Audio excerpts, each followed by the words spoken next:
Ok, buenos días. Vamos a dar inicio a nuestra clase del día de hoy y,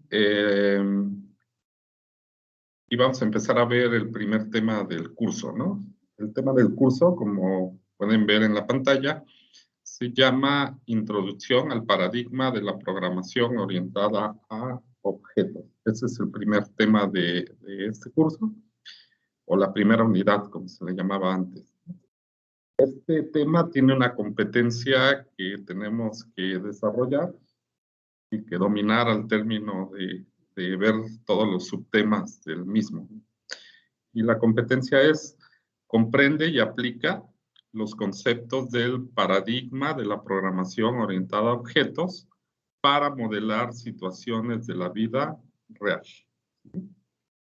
Entonces vamos a lograr dos cosas, ¿verdad? La primera es comprender todos los conceptos de este nuevo paradigma que vamos a aprender, que es el de la programación orientada a objetos.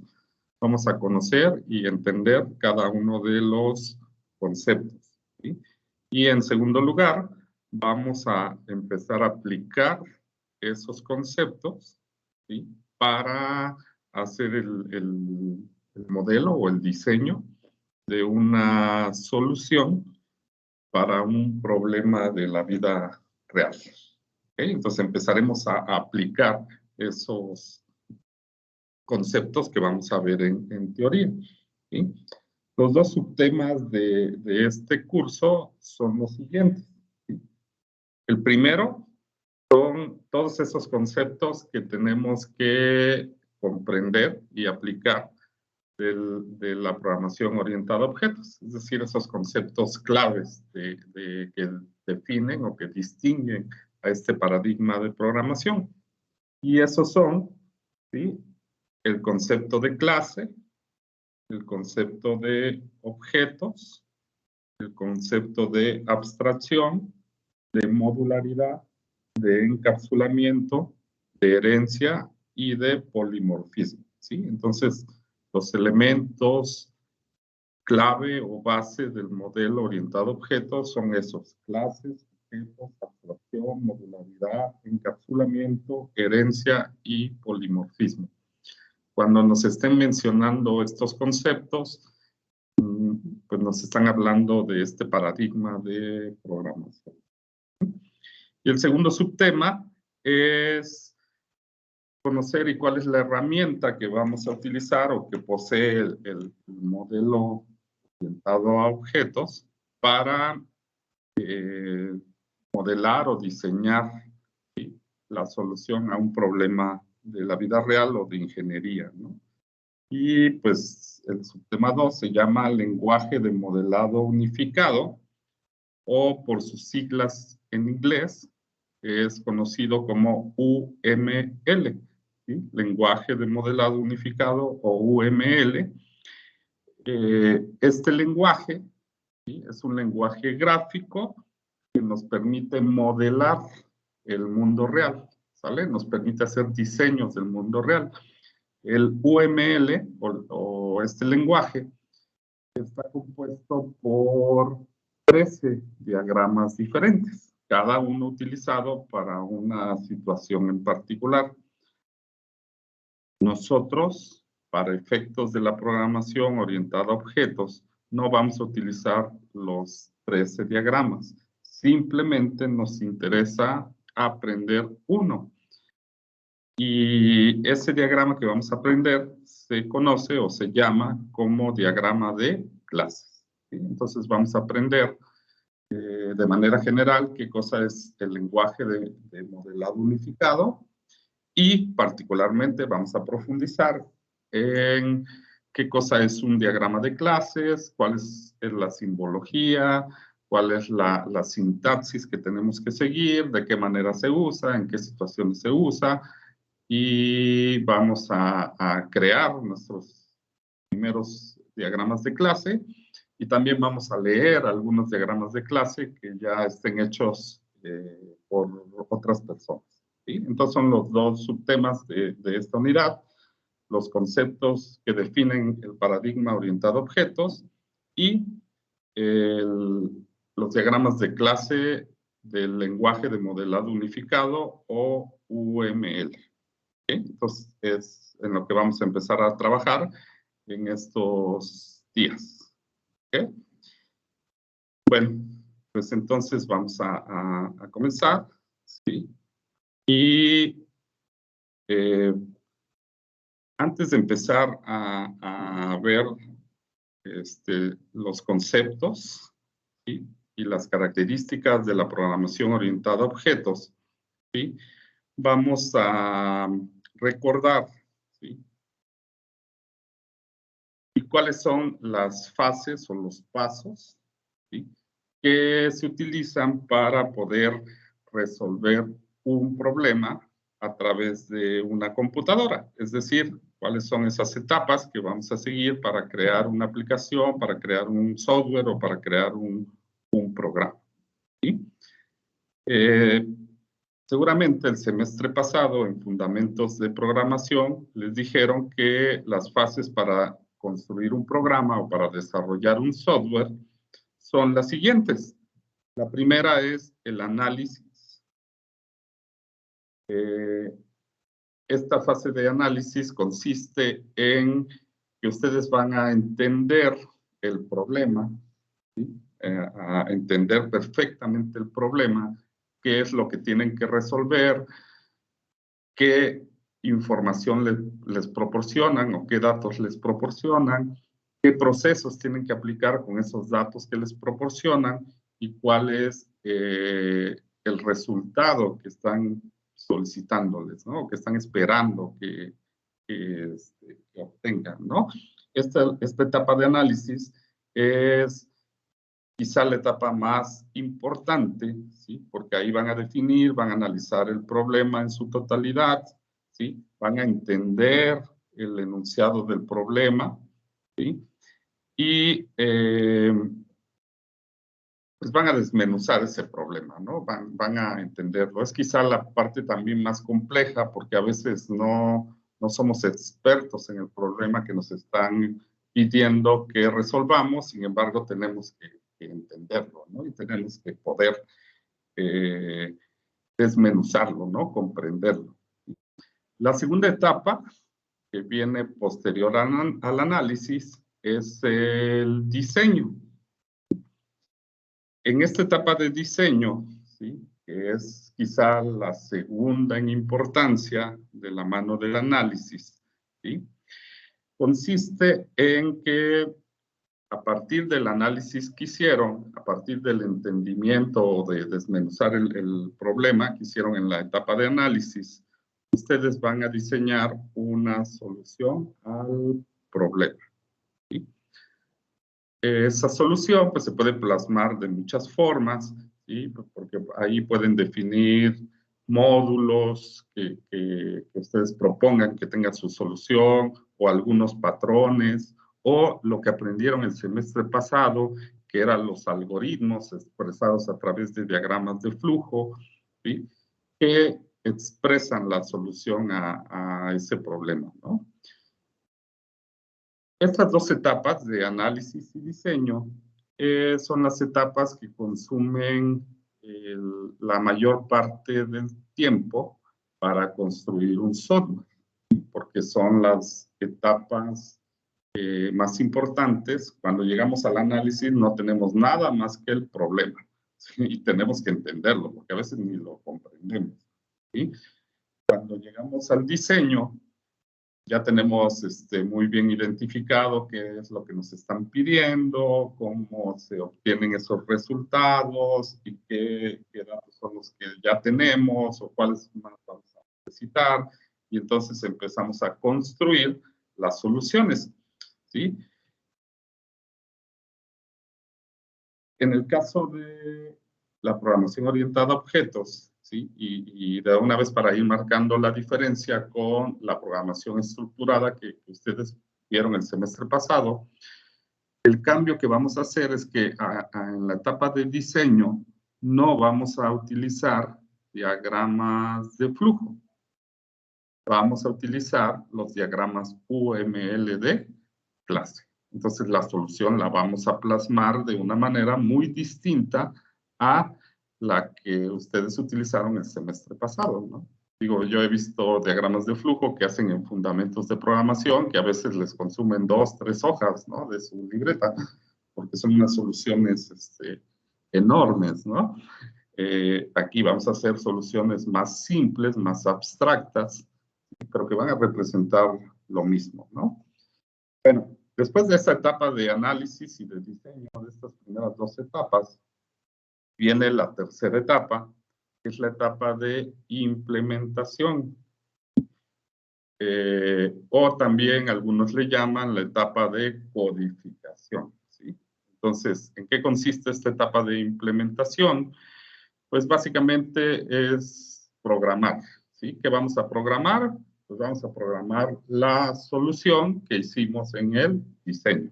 ¿Se acuerdan que ustedes hacían su diagrama de flujo y cuando llegaban a la etapa de implementación, entonces ahora sí, abrían su computadora, entraban a NetBeans y se ponían a pasar ese diagrama de flujo y pasarlo a un lenguaje de programación, que en este caso era Java, ¿no? Los símbolos del diagrama de flujo tenían su sentencia o su instrucción equivalente en el lenguaje de programación, en Java, ¿sí?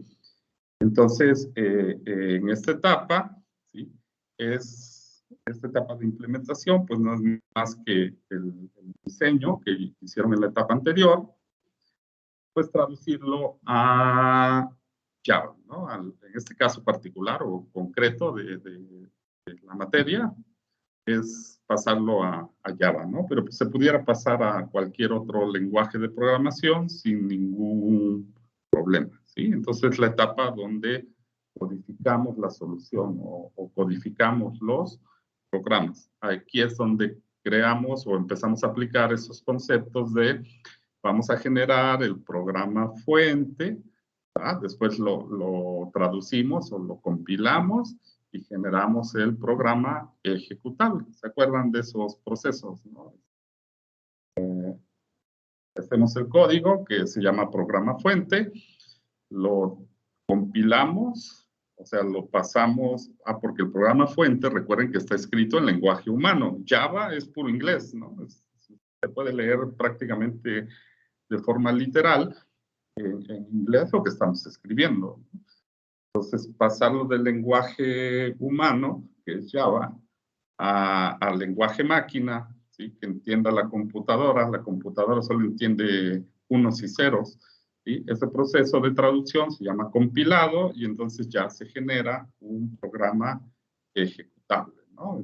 Pasamos de un programa fuente a un programa ejecutable, ¿sí? Entonces, hasta ahorita llevamos 3 fases, análisis, y ahí con el resultado de esta fase de análisis hacemos el diseño, y con el resultado de la fase de diseño implementamos o codificamos en un lenguaje de programación, ¿sí? Y la siguiente etapa, la cuarta etapa, es la etapa de pruebas, ¿sí? Es decir, vamos a someter durante un periodo de tiempo ese programa que ya tenemos ejecutable, vamos a someterlo a una serie de pruebas para asegurarnos de que nos esté arrojando los resultados que nosotros esperamos. Básicamente, con la etapa de pruebas, lo que buscamos son posibles errores de lógica. Y aquí vamos a diferenciar que un programa, o cuando escribimos un programa, tenemos 2 tipos de errores. Los primeros errores son los errores de sintaxis, ¿verdad? Que en este caso son errores que cometimos por escribir mal las sentencias del lenguaje, ¿sí? Los errores de sintaxis se detectan fácilmente porque el propio lenguaje nos marca en color rojo, ¿sí? O nos pasa una lista de los errores de sintaxis que nosotros cometimos, ¿no? Todo eso al momento de intentar traducirlo, ¿verdad? Y los otros errores, que son los más difíciles de detectar, y por eso está esta etapa de prueba, son los errores de lógica. ¿Sí? ¿Qué tal que yo voy a hacer un programa que quiera sumar, o quiero hacer un programa que me sume dos números, ¿verdad? Y ya funciona, y a la hora que yo le introduzco el primer número, un 5, introduzco el segundo número, un 10, me da como resultado 3, cuando debería de darme como resultado 5. ¿Sí? Ese no es un error de sintaxis, es un error de lógica.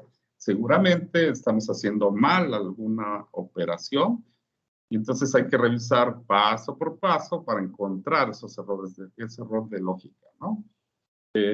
Los errores de lógica son muy difíciles de detectar, o sea, cuesta bastante trabajo encontrarlos o darnos cuenta de que están ahí presentes, ¿sí? Entonces, la cuarta etapa es la etapa de prueba, para asegurarnos de que no tenemos errores de lógica y que el programa funciona o la aplicación funciona perfectamente, ¿sí? Posterior a la etapa de prueba, entonces viene la siguiente etapa, que es la de distribución e implantación de la aplicación, ¿no? Ahora sí, vamos a dársela al usuario final, a quien tiene que utilizar la aplicación, y vamos a instalársela en su dispositivo, ¿no? Para que entonces ya utilice la aplicación. En pocas palabras, es la puesta en marcha de la aplicación que hicimos, o del software que hicimos, ¿sí? Y la última etapa, ¿sí? Que a veces esta etapa no la menciona, pero la última etapa es la etapa de mantenimiento, ¿sí? La etapa de mantenimiento es una etapa necesaria porque el software o cualquier programa, por el simple paso del tiempo, se comienza a volver obsoleto. Es decir, hay que hacerle algunas mejoras, ¿no? ¿Okay? Pueden ser mejoras porque cambió la tecnología, pueden ser mejoras para que funcione de otra manera, más eficiente, pueden ser mejoras nada más de estética, ¿sí? Para que se vea más atractivo, ¿okay? Entonces hay una serie de mejoras que se pueden ir haciendo, ¿no? al software, ¿no? No sé si ustedes recuerdan, hace unos años se puso de moda, se empezó a poner de moda en los smartphones, y luego también en los equipos de cómputo, el modo oscuro en las aplicaciones. Es decir, una aplicación se pone en negro, ¿no? Todo en negro, el fondo negro, y entonces ya se utilizan otros colores de contraste. Y se puso de moda porque el modo oscuro, en teoría, lastima menos la vista, ¿sí? Entonces, esa moda de empezar a utilizar modo oscuro en las aplicaciones implica un mantenimiento, ¿sí? A cualquier aplicación. Y ahí no es de que haya dejado de funcionar, de que tenga errores o de que la vayamos a hacer más eficiente. No, simplemente es un mantenimiento por estética, ¿no? Habría que volver negro todo lo que está blanco, ¿sí? Entonces, esa es la etapa del mantenimiento. Y bueno, son las 6 etapas o las 6 fases para construir el software. Recuerden que estas etapas son cíclicas porque el mantenimiento nos lleva otra vez a realizar un análisis para entender qué mejoras vamos a hacer, luego realizar un diseño, luego implementar, luego probar, luego implantar y posteriormente volver a hacer un mantenimiento, y es un ciclo repetitivo del software, ¿no? Entonces, por eso se conoce como el ciclo de creación de cualquier software o de cualquier programa, ¿sí? Entonces, nosotros en este curso de programación orientada a objetos, nos vamos a centrar en la etapa de diseño, porque vamos a aprender una nueva forma de plantear una solución a partir del paradigma orientado a objetos. Y una vez que ya tengamos ese diseño orientado a objetos, pues vamos a codificar, ¿sí? Digamos que aquí la parte más fuerte que tenemos que aprender y el cambio que ustedes van a tener y a experimentar en estas primeras sesiones es en la etapa de diseño, ¿sí? Porque vuelvo a repetir, vamos a dejar de lado los diagramas de flujo y vamos a pasar o vamos a sustituirlos por los diagramas UML. Un diagrama de flujo que no es más que una serie de pasos expresados gráficamente a lo que es un diagrama UML de clase, es totalmente diferente. Es un giro radical de 360 grados. ¿No? ¿Okay? Y bueno, una consecuencia natural es después aprender a expresar en Java lo que nosotros expresamos en un diagrama, ¿no? El diagrama al final es una representación gráfica, o sea, un dibujo. Entonces, lo que expresamos en un dibujo, pasarlo a Java. ¿Okay? Las otras etapas del análisis, ese sigue siendo igual. Así como les explicó su maestro de fundamentos de programación, el de entender la problemática, sigue siendo lo mismo. Y las demás etapas de prueba, de implementación y de mantenimiento, pues van a seguir siendo exactamente igual como ustedes ya las aprendieron, ¿sí? Entonces, para ponernos en contexto de la metodología para hacer un programa que ustedes ya saben, solamente vamos a cambiar la forma, primero, del diseño, y como consecuencia de que cambiamos la forma del diseño, pues vamos a aprender cómo codificar a partir de ese diseño que ya hicimos. ¿Okay? Bueno, la programación orientada a objetos, entonces es un paradigma. El paradigma, o se entiende como paradigma, como una serie de pensamientos, ¿sí? De metodologías, de fórmulas, en este caso, de entender el mundo real. ¿Sí? Entonces, la programación orientada a objetos, ¿sí?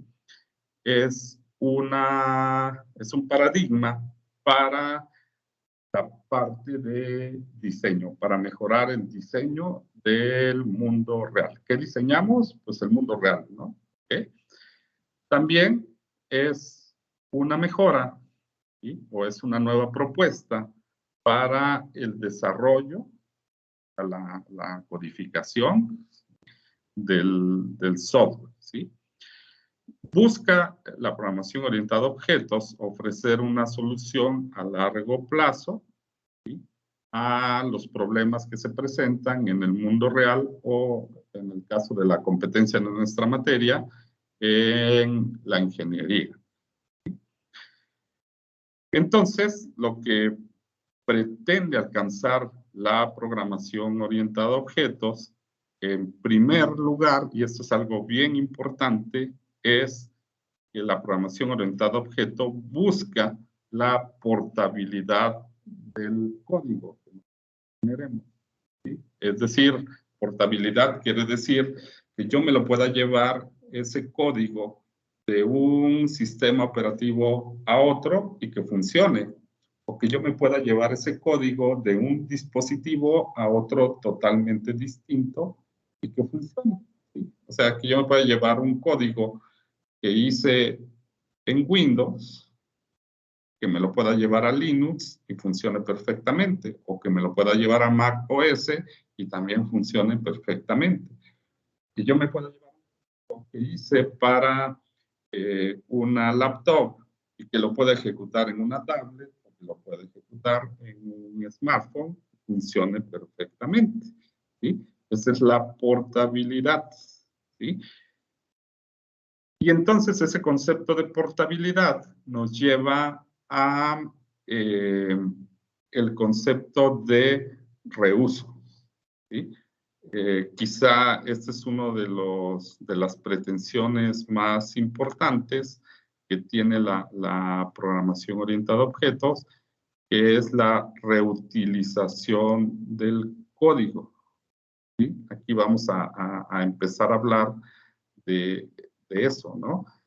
Y miren, aparentemente es algo muy simple o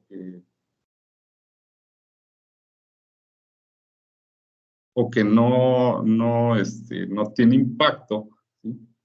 Pero reutilizar código significa que no vamos a partir nuestras aplicaciones siempre desde cero, ¿sí? En programación estructurada, generalmente tenemos que empezar a hacer una aplicación desde cero.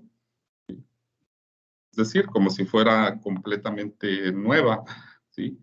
El paradigma orientado a objetos nos dice, no, a ver, no puedes empezar desde cero, ¿no? Ya existen códigos desarrollados, ¿no? Entonces, reutilízalos. No construyas las aplicaciones todas, ¿no? Como si fueran nuevas, como si fuera la primera vez que las vas a crear. No, ¿sí? Entonces, reutiliza, ¿sí? Y esa es una de las partes importantes, ¿no? De la programación, de la programación orientada a objetos, ¿no? Que reutiliza los códigos. Entonces, este es un primer cambio de mentalidad, porque cualquier código tenemos que hacerlo pensando en que nosotros mismos los podemos reutilizar cuando vayamos a hacer otro programa, o otras personas pueden reutilizar nuestros códigos que nosotros escribimos, ¿sí? Sin ningún problema, ¿no? Entonces, tenemos que crear códigos que estén acordes o basados a ciertos estándares que se marcan en la industria de desarrollo de software. Y eso se conoce como buenas prácticas de programación. Parte de lo que vamos a aprender en este curso son esas buenas prácticas de programación y las vamos a aplicar. ¿Okay? Las buenas prácticas de programación, al final de cuentas, son opcionales. Si no las aplicamos, el código funciona. Y si las aplicamos, también el código funciona. La única diferencia es que si nosotros las aplicamos, vamos a facilitar esta parte de la reutilización de código, porque entonces van a poder entender qué fue lo que nosotros hicimos. ¿Sí? Ok. Entonces, este es el aspecto quizá más importante de lo que vamos a perseguir cuando apliquemos programación orientada a objetos, ¿sí? El segundo aspecto es que la programación orientada a objetos, ¿sí? Va a estar basada en ese concepto, en tres conceptos principales, ¿sí? El primero es el concepto de objeto, ¿sí? ¿Qué es un objeto? Bueno, pues un objeto no es más que cualquier cosa que exista en el mundo real y que tenga dos elementos particulares, ¿sí? Los elementos particulares que va a tener cualquier objeto son características y comportamientos. ¿Okay? Cualquier cosa que exista que tenga características y comportamientos es un objeto. ¿Okay? Por ejemplo, Un automóvil. ¿Sí? Un automóvil es un objeto. ¿Por qué? Porque tiene características que lo definen. Es decir, tiene un tamaño, tiene un color, tiene un peso, y tiene una marca, tiene un modelo, etcétera. ¿Sí? Esas son las características, ¿sí? También se le conoce como atributos a esas características. Pero también un automóvil tiene comportamiento. Es decir, un automóvil se enciende, se apaga, avanza para adelante, avanza para atrás, aumenta la velocidad, disminuye la velocidad, se detiene. Esos son comportamientos de ese objeto, ¿sí? El paradigma orientado a objetos partió de que todos los que diseñaron este modelo dijeron, a ver, el mundo real no es como la programación estructurada. No es de una serie de pasos y que empezamos con un inicio y hay un fin. Pero no, así no es el mundo real. El mundo real está lleno de objetos, ¿no? Y regresando al carro, dijeron, pues miren, por ejemplo, ahí está el carro. ¿Sí? Y dijeron, el mundo real, además, son objetos que interactúan unos con otros, porque ¿quién usa el carro? Pues el carro lo utiliza una persona. ¿Sí? Entonces, una persona es un objeto. Y para que sea un objeto debe de tener características y comportamientos. Y una persona efectivamente tiene características o atributos que la definen, ¿no? Porque una persona tiene un nombre, tiene una edad, tiene una ciudad de origen o lugar de nacimiento, tiene una estatura, tiene un peso, tiene una profesión, etcétera. Todas esas características definen a una persona, ¿sí? La hacen única a esa persona. Y pues también tiene comportamientos, ¿verdad? Una persona habla, una persona canta, una persona maneja, ¿sí? Una persona corre, ¿sí? Entonces esos son comportamientos que definen. Entonces, un objeto automóvil interactúa, ¿sí? O mantiene una relación con un objeto persona. ¿Por qué? Porque la persona maneja el automóvil. Esa es la relación que hay. La persona se relaciona con el automóvil. ¿Por qué? Porque el automóvil es manejado por esa persona o es conducido por esa persona. ¿Sí? Y a su vez, ¿sí? El automóvil, por ejemplo, se relaciona con una carretera, y la carretera es un objeto, ¿sí? Porque tiene atributos, ¿sí? Tiene un número de carretera, tiene una longitud o cantidad de kilómetros, ¿okay? Tiene un tipo de carretera, o sea, si es de terracería, o si es una carretera normal, o si es una autopista, o si es una supercarretera, etcétera, ¿no? ¿Okay? ¿Y por qué se relaciona con el automóvil? Pues porque el automóvil usa la carretera, ¿no? O pasa sobre la carretera, ¿no? ¿Okay?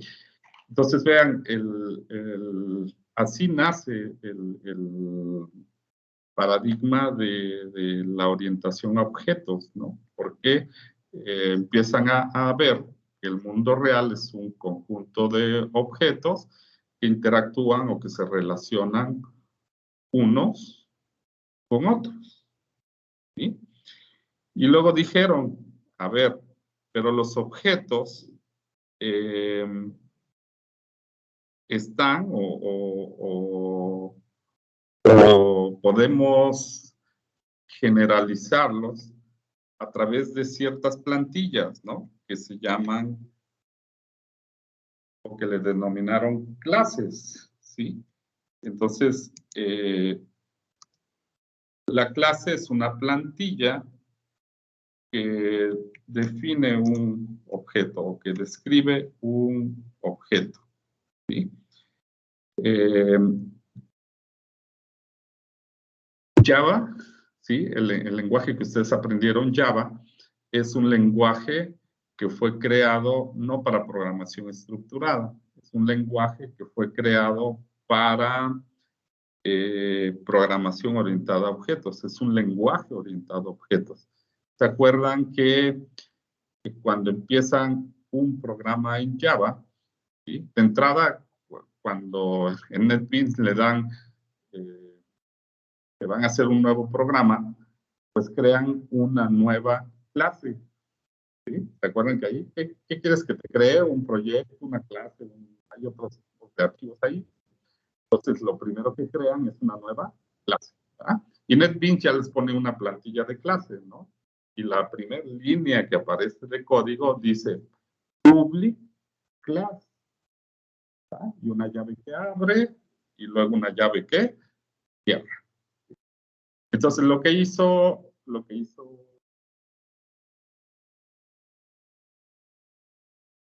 clase pública. ¿sí? Es decir, pues está aplicando el concepto de programación orientada a objetos. Y una clase no es más que una plantilla que define un objeto, ¿no? Y ya creemos que el objeto está formado por dos elementos, características, atributos y comportamientos, ¿verdad? ¿Y qué ponían dentro de public class? Pues ustedes se ponían a escribir variables. ¿verdad? Esos son los atributos o características. Luego escribían procedimientos. Esos son comportamientos. ¿sí? Entonces, el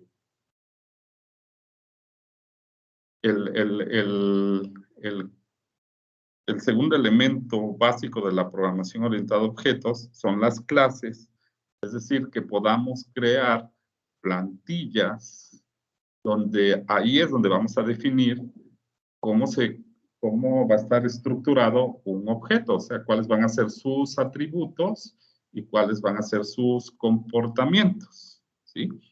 Y a partir de esa clase, nosotros vamos a poder generar objetos, ¿sí? El objeto ya es un elemento tangible o un elemento en particular. Yo puedo tener una plantilla de un smartphone, ¿sí? O sea, una clase smartphone que me defina qué atributos tiene un smartphone y qué comportamientos tiene un smartphone. Pero a partir de esa plantilla yo puedo crear objetos, ¿no? Y puedo crear un smartphone Motorola, o puedo crear un smartphone Samsung, o puedo crear un smartphone iPhone.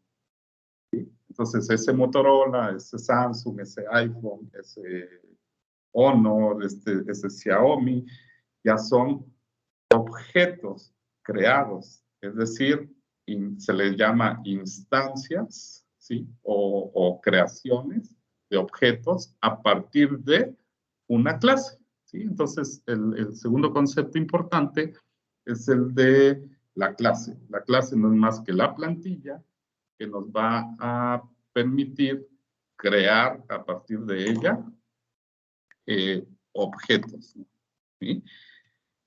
Y la otra característica que tiene ¿sí? La programación orientada a objetos y que va de la mano con la reutilización de código es la herencia de las clases, ¿sí? o simplemente conocida como herencia. ¿sí? La herencia es esa característica que nos va a permitir reutilizar código. ¿sí? Porque si ya tenemos el código de una clase hecho, ¿sí? si ya lo tenemos hecho, ¿sí? por ejemplo, si ya tenemos el código de un smartphone, volvamos al smartphone, ya tenemos la clase smartphone. ¿sí? Bueno, pues yo puedo heredar, ¿sí? Heredar o viene del concepto que en la vida real tenemos de herencia, ¿no? Una herencia es nuestro papá que compró un terreno, que después dice, bueno, este terreno ya no va a ser mío, se lo voy a dar a mi hijo mayor. Y la otra casa que yo compré ya no va a ser mía, se la voy a dar a mi hijo menor. Y eso es una herencia. Tenemos las características que, en este caso, las propiedades que nos dio nuestro papá. ¿Sí? Herencia también viene de ese concepto que tenemos, ¿no? Cada uno de nosotros nos parecemos a alguien, ¿no? O nos parecemos a nuestra mamá, o nos parecemos a nuestro papá, o nos parecemos a nuestro abuelo o a nuestra abuela. ¿Por qué? Porque tenemos algunas características de ellos, ¿no? A lo mejor heredé el lunar que tiene mi abuela, y nadie más lo tiene más que yo, lo heredé, heredé una característica. O a lo mejor yo soy alegre, ¿sí? Como mi papá, ¿sí? Entonces heredé un comportamiento de mi papá, ser alegre, ¿sí? Exactamente ese es el concepto de herencia que se aplica aquí, ¿sí? Solamente que pues, aquí estamos hablando de que ya estamos heredando código, ¿sí? Y entonces, al heredarlo, estamos reutilizando el código que tiene otra clase y que vamos a utilizar nosotros. Y entonces ya no hay que volver a escribir ese código. Ya nos ahorramos la escritura de ese código, por lo tanto estamos reutilizando el código. ¿Sí? Entonces, los tres grandes conceptos en los que se basa la programación orientada a objetos, o las tres grandes características, es que visualiza el mundo real a partir de objetos, ¿sí? Los cuales se pueden representar por medio de clases, ¿sí? Y esas clases tienen la funcionalidad de que pueden heredar sus atributos y sus comportamientos a otras clases, ¿sí? Y con ello se da la reutilización del código. ¿Okay?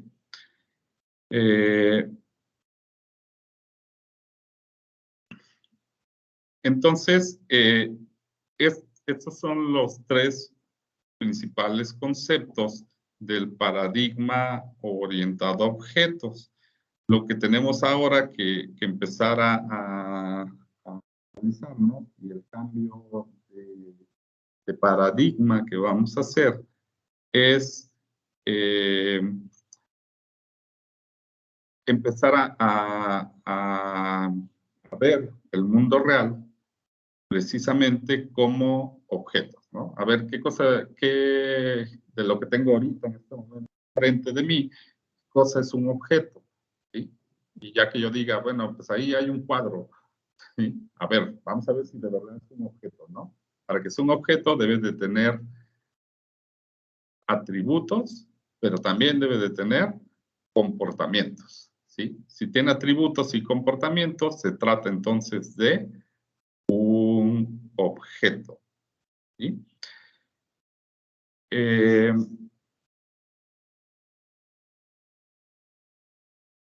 No sé si hasta aquí tienen alguna pregunta o alguna duda.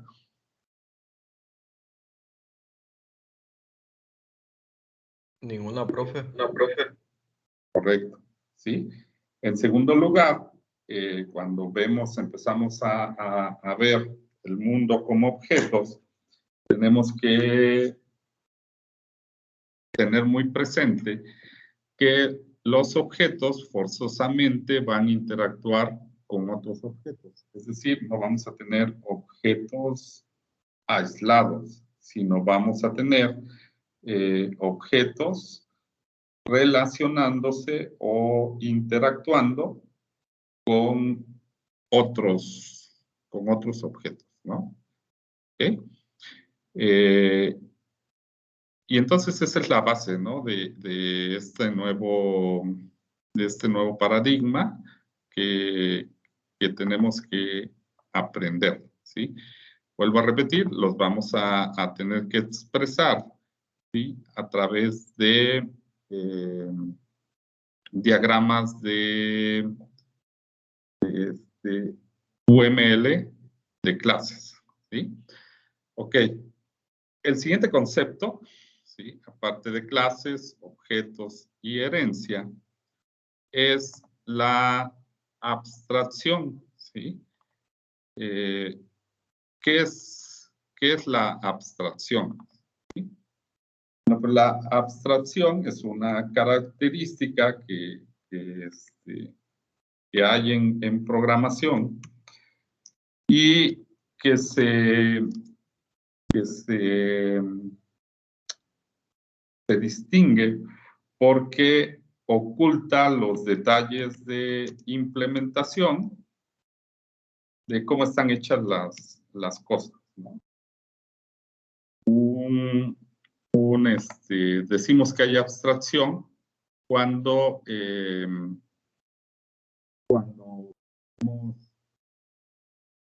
o cuando no sabemos, ¿no? Cómo está hecho a detalle un elemento, pero sí sabemos cómo se puede utilizar, ¿no? Por ejemplo, ¿quién de ustedes sabe a detalle cómo está hecho el motor del automóvil de su familia?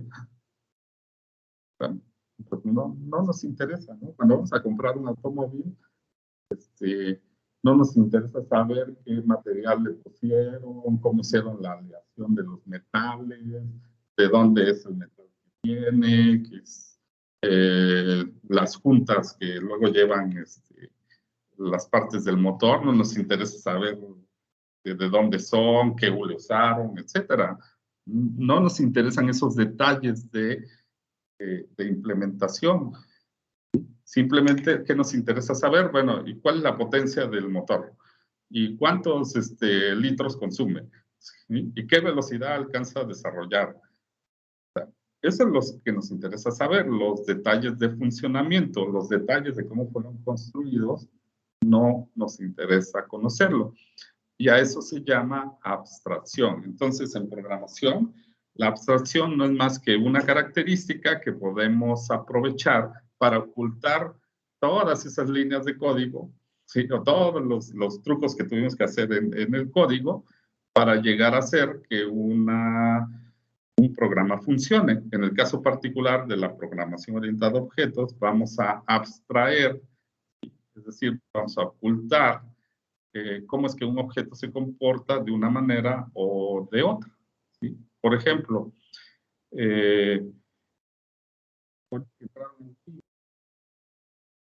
abrieron un key, llegaron a el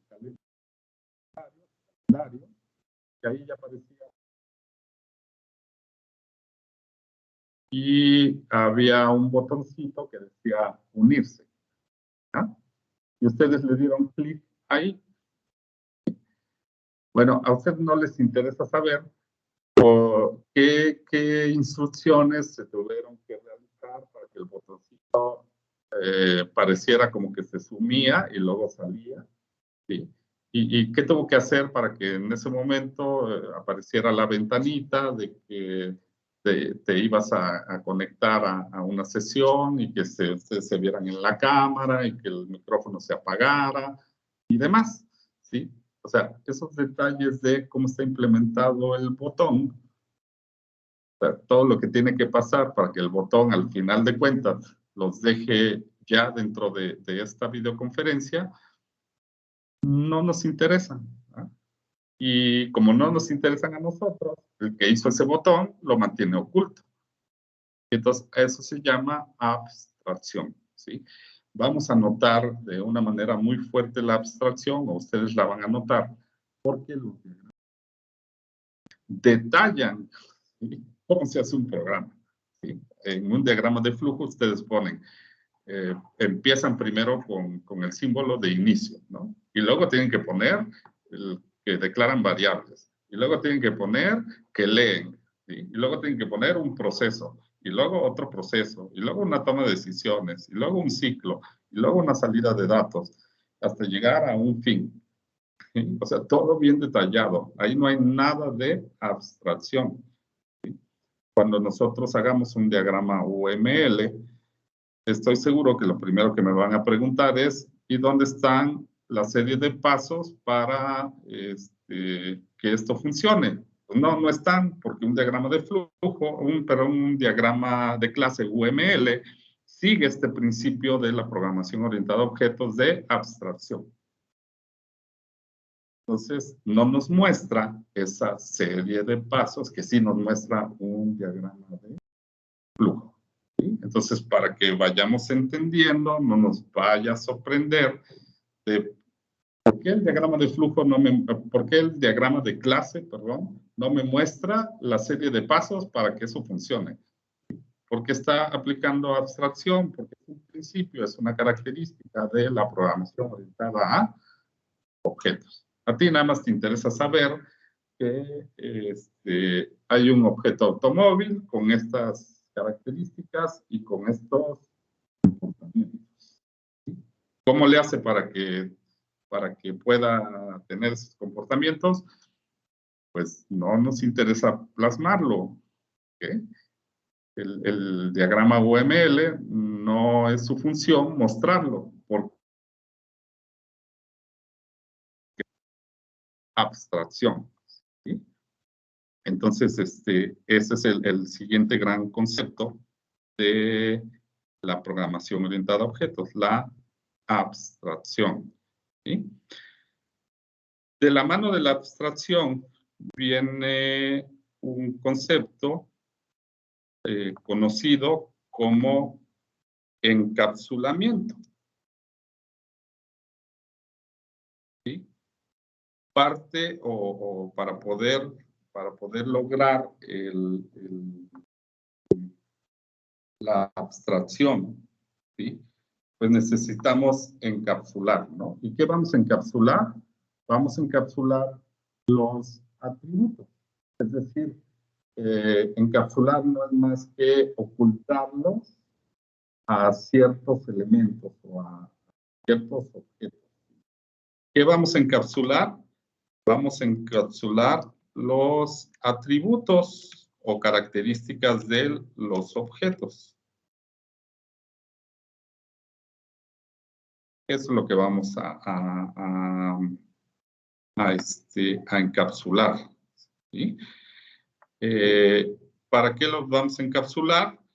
Pues bueno, los vamos a encapsular precisamente para que vayamos logrando el concepto anterior, el concepto de abstracción. ¿Sí?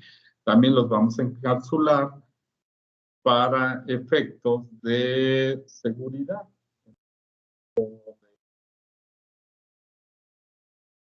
Una de las características que hoy en día deben de tener los software es precisamente esta seguridad en los datos que recibe un software y en los datos que devuelve un software. Entonces recordemos el concepto de abstracción. No nos interesa cómo están hechas las cosas.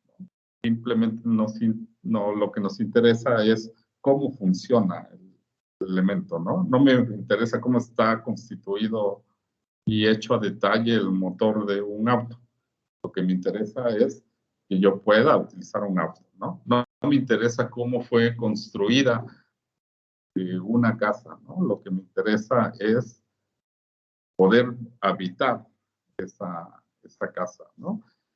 Entonces, el encapsulamiento es una forma, o contribuye a que podamos abstraer o ocultar los detalles de cómo están hechos los atributos. Un atributo, al final de cuentas, es una variable, ¿no? Y las variables tienen tipos de datos. Entonces, al que utiliza un objeto, no le debe de interesar si va a utilizar una variable, si es entero largo o entero corto, o flotante o doble. Simplemente le interesa que pueda poner un dato. Y eso es lo que se logra con el encapsulamiento, ¿sí?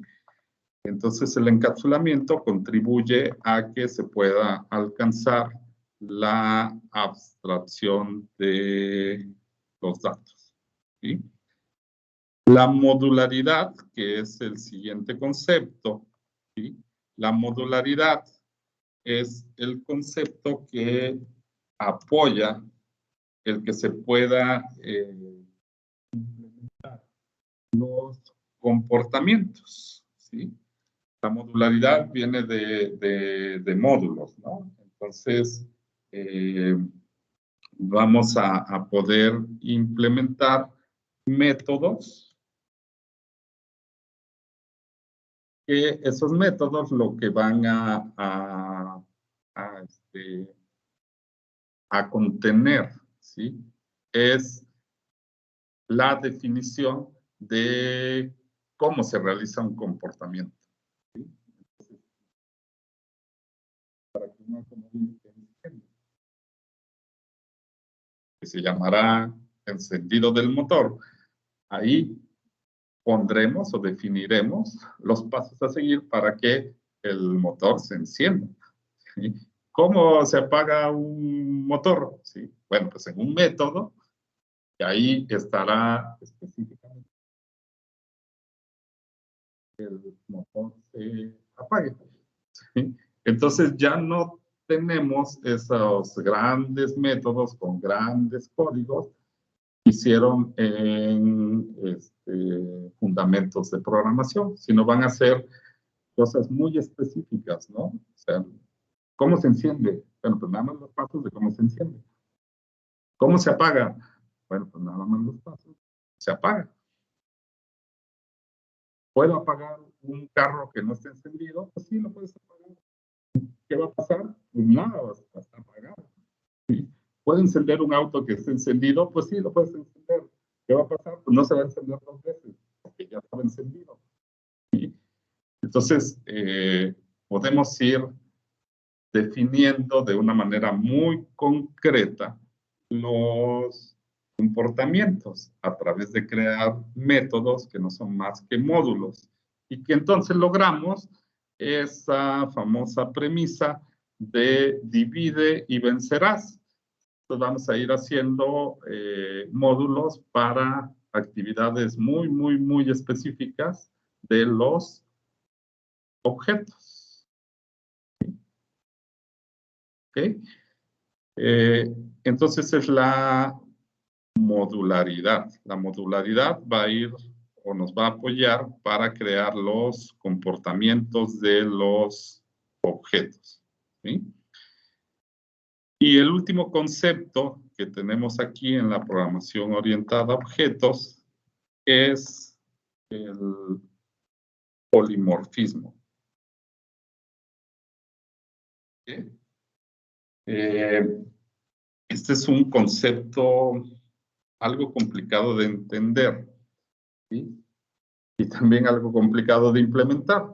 Pero el polimorfismo significa o quiere decir que nosotros podamos crear objetos y también aplica para los métodos que se puedan comportar en función del contexto donde estemos utilizando ese objeto. O sea que a lo mejor, bueno, el automóvil, ¿sí? El automóvil, si yo lo estoy utilizando en un contexto de una familia, ¿sí? Pues sea un automóvil familiar, ¿sí? No sé, a lo mejor como un Sentra, ¿no? Así, familiar. Pero que si yo el automóvil lo estoy utilizando, o ese mismo automóvil lo estoy utilizando en un concepto de competencia o en un contexto de competencia, bueno, pues que ese automóvil se vuelva deportivo. El mismo objeto, pero en función del problema que estemos resolviendo, ¿sí? Pueda cambiar de comportamiento y pueda cambiar algunas de sus características. Eso es el polimorfismo. polimorfismo, ¿no? Es quizá una de las características más importantes, ¿sí? Más complejas, ¿sí? de llegar tanto a entender como a implementar, ¿no? el polimorfismo. Sin embargo, pues eso también contribuye a la reutilización de código, ¿sí? Porque pues, no tenemos que estar haciendo o escribiendo el código para una clase en particular y para otra, sino el mismo código que ya tenemos, ese mismo código me permite hacer que un objeto funcione de una manera o funcione de otra, a partir del contexto donde lo estemos utilizando, ¿no? Entonces, el ahorro de código que vamos a tener, pues va a ser increíble, ¿no? Va a ser fabuloso, ¿no? ¿Okay? Entonces, aquí sí vamos a concluir, a ir cerrando, ¿verdad? Para que nos vaya quedando esto claro, ¿sí? La característica principal del paradigma orientado a objetos es que, número uno, visualiza el mundo real como una serie de objetos que están interrelacionándose unos con otros, ¿sí? Vamos a tener la capacidad de esos objetos representarlos a través de una plantilla que se conoce como clase. Ahí definiremos cómo es un objeto. A partir de esa plantilla vamos a poder crear los objetos, ¿sí? Y un objetivo que tenemos que tener en mente siempre es que no vamos a partir nuestras aplicaciones desde cero, sino que siempre vamos a estar reutilizando código, ¿sí? Entonces, código que ya esté hecho, que alguien ya lo haya hecho, o si yo ya lo hice previamente, lo reutilizo, ¿sí? No tengo que volver a empezar a escribir los programas desde cero, ¿sí? Entonces, son las premisas que vamos a aplicar, ¿sí? Y en la siguiente clase que hagamos ya un primer programa para ver cómo aplicaríamos estos conceptos que acabamos de mencionar, ¿sí? Es, pues bueno, vamos a reutilizar código, ¿sí? Vamos a tratar de no empezar nuestras aplicaciones desde cero, ¿sí? Y bueno, ya el mismo Java, como es un lenguaje que está orientado a objetos, el mismo Java ya nos proporciona códigos. Creo que todos de ustedes hicieron algún programa el semestre pasado donde reutilizaron código, ¿no? Por ejemplo, utilizaron la clase Maths, ¿sí? La clase Maths lo que contiene son comportamientos de índole matemática.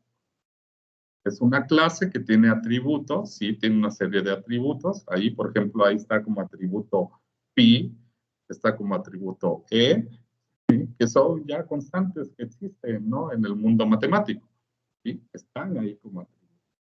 Y hay comportamientos, porque pues esa clase math, ¿sí? Se puede,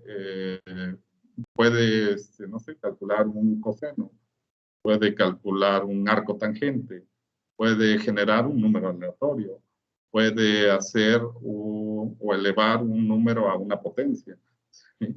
Y tiene infinidad de comportamientos. Y ustedes, pues nada más los utilizaron. O sea, no se pusieron a escribir un código para calcular un arco tangente o un código para elevar un número a una potencia. No, simplemente, ¿quién hizo ese objeto?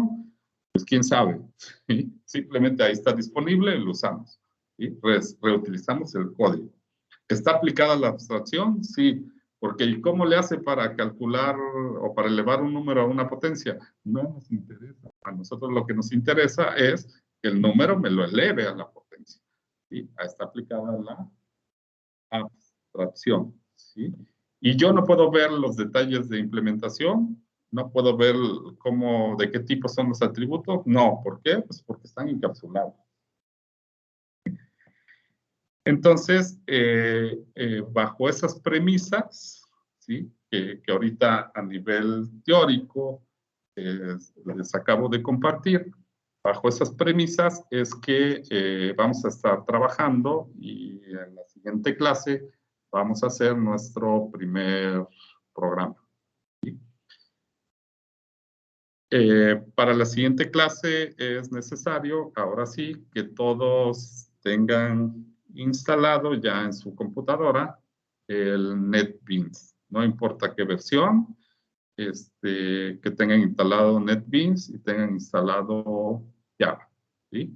Y pues vamos a empezar a hacer un ejemplo muy simple donde veamos cómo se utilizan estos conceptos, ¿no? Cómo se crea una clase, cómo se definen los atributos, cómo se definen los métodos, cómo se encapsula un atributo, ¿okay?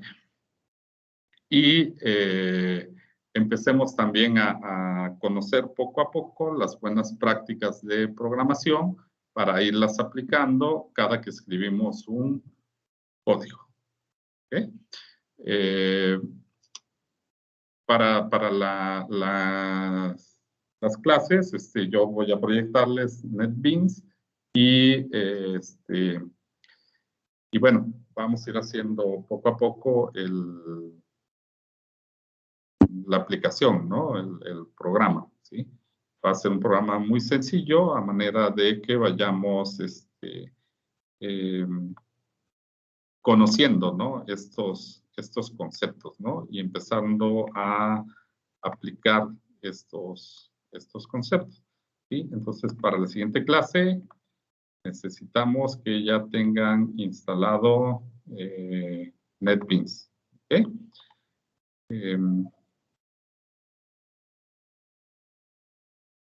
También es importante que les diga que vamos a empezar a hacer aplicaciones prácticas, ¿sí? Es decir, no prácticas, perdón, gráficas, aplicaciones gráficas, ¿sí? Vamos a utilizar un paradigma, ¿sí? Que se llama programación orientada a eventos, ¿sí? Ese paradigma es el que nos permite hacer aplicaciones tipo Windows, ¿no? Entonces, no es más que una variante de la programación orientada a objetos. Entonces, vamos a estar trabajando con objetos que ya están hechos, o sea, vamos a estar aplicando la reutilización de código, ¿sí? Pero bueno, esos aspectos los vamos a ver en la próxima clase. La próxima clase sí, ya vamos a hacer una aplicación por computadora, ¿sí? Va a ser una aplicación muy, muy sencilla, pero la vamos a hacer de manera gráfica, ¿sí? Entonces, vamos a aprender dos cosas. La primera es cómo creo una aplicación. La segunda es cómo incorporo estos conceptos que acabamos de ver ahorita, de clase, atributos, métodos, objetos, en esa aplicación de tipo gráfica, ¿sí? Poco a poco vamos a ir entendiendo, ¿sí? Estos dos paradigmas de programación, el orientado a objetos y el orientado a eventos, ¿sí? Así que para la próxima clase necesito que tengan funcionando al 100% su NetBeans. Si no lo tienen en su computadora, pues descárguenlo y ya pónganlo ahí al 100. Y si ya lo tienen, nada más prueben que funcione correctamente. ¿Ok? Y bueno, pues hasta aquí el tema de hoy.